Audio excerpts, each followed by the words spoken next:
Everyone, এটা হচ্ছে Sunday blog আর বোনের বার্থডে স্পেশাল ব্লগ। সকালবেলায় উঠে একটু ছাতু আর কলা খেয়ে নিলাম, আর আগের দিন বোনকে ওর বন্ধুরা কেক কাটিয়েছিল, তো সেই কেকটাই সকাল সকাল একটু ব্রেকফাস্টে খেয়ে নিলাম।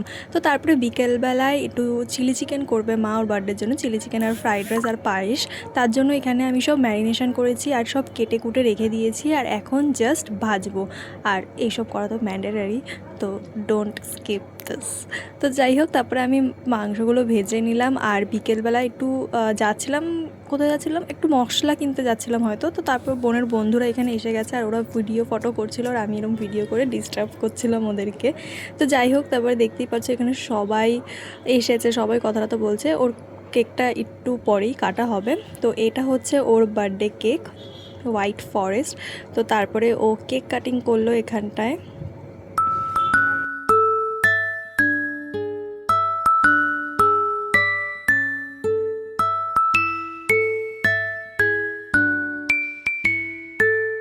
তারপরে তো অবস্থা সবারই খারাপ হয়ে গেছে, কারণ কাকা এত স্নো এনেছিল, তাও 9টার মতন স্নো এসেছিলো। তো স্নো সেগুলো দিয়ে তো সবাইকে ভূত বানানো হয়েছে, দেখতেই পারছো এক একজনের অবস্থা। আমারও অবস্থা বাজে হয়ে গেছিলো, বাট আমি আর ভিডিও করিনি। তো তারপরে আর কোনো ভিডিও করিনি, তারপরে খাবার ভিডিও করতে বসেছিলাম, বাট সেটাও করা হয়নি। ও অর্ধেক ভিডিও করতেই ভুলে যায়। তো যাই হোক, তো খাবারে ফ্রাইড রাইস, চিলি চিকেন আর পায়েস, তার সাথে ছিল বার্থডে স্পেশাল কেক। যাই হোক, তো আজকে ভিডিওটা এইটুকুনি। ভিডিওটা ভালো লাগলে লাইক করে দিও। Tata, bye bye.